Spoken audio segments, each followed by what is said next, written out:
Today's video, we're going to answer the question, should you tailor your resume or CV to fit the job description? And why or why not? Stay tuned to find out. Hey, this is Michael with Michael's Business English.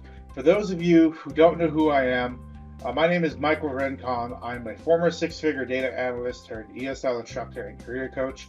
If you're new to this channel, here we talk about business English, communications, and career development. So if you are into that, make sure you like and subscribe. And all the links that we mentioned in this video, you will find in the description box below. So I think tailoring your resume is pretty common knowledge. It's pretty overused advice. But for those of you who are not aware of what that means, basically it's common practice in code on different sites like LinkedIn and various blogs online that it is highly recommended to customize your resume or your CV to every single job you apply for. And that means sometimes something small like adjusting the achievements so that there's special keywords in there. Sometimes it's going as far as basically redoing an entire resume for each application you do.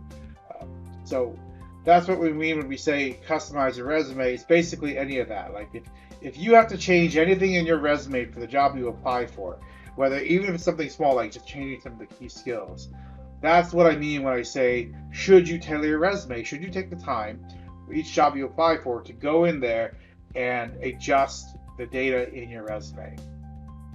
So here is my thoughts. The short answer is yes, and here's why. The thing is that small adjustments to your resume or CV can actually overall boost the chances of your resume or CV getting to the top of the list. And sometimes all it takes is one or two golden nuggets or golden points to really change a hiring manager's decision about you.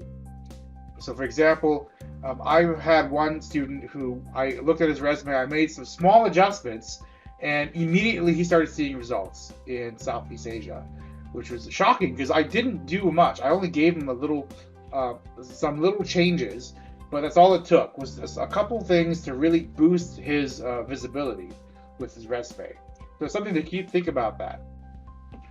Now, all right, before I continue, there's a couple of things I want to say before I move forward. And the first thing I want to point out is that regardless if you want to customize your resume or don't want to customize your resume, your CV, whatever, remember that your LinkedIn profile, you're not going to be able to customize. It would be really hard to impossible to control how the resume looks when someone sees it.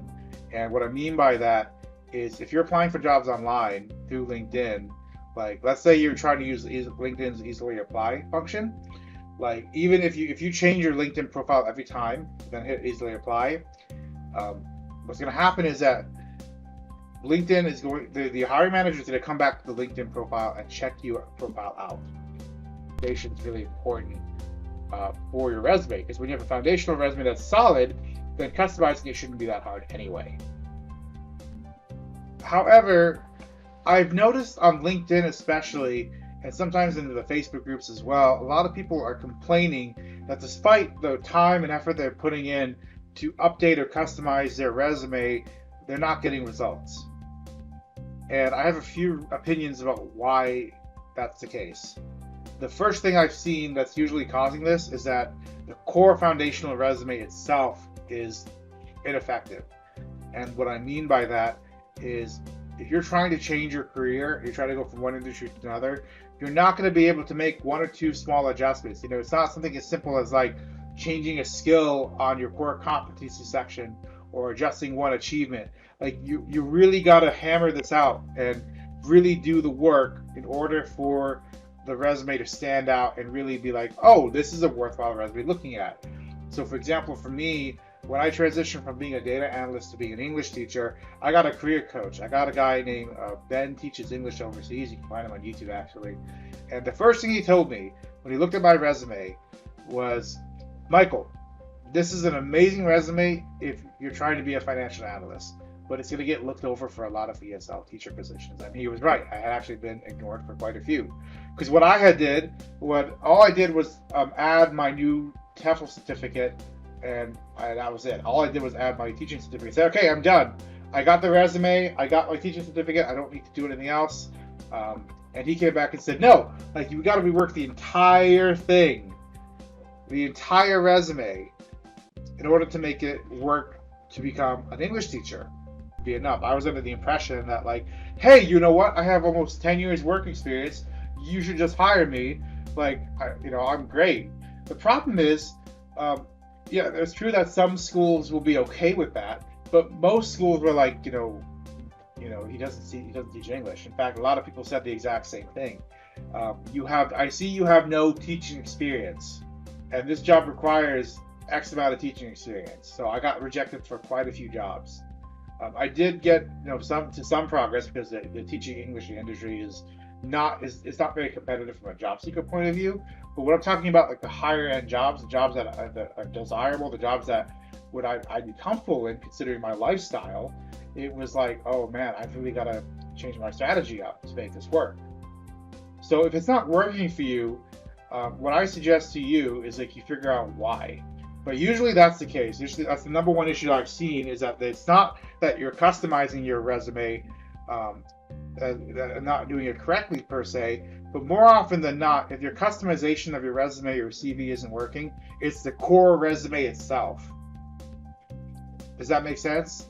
Like, let me know in the comments if you're not sure what that means. If you understand, let me know. Tell me in the comments like what you think I'm saying by that.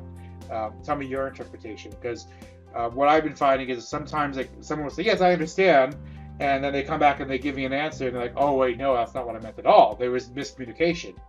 So again, like, remember, it's really important that the foundational piece to your resume, if the foundation isn't good, it won't matter.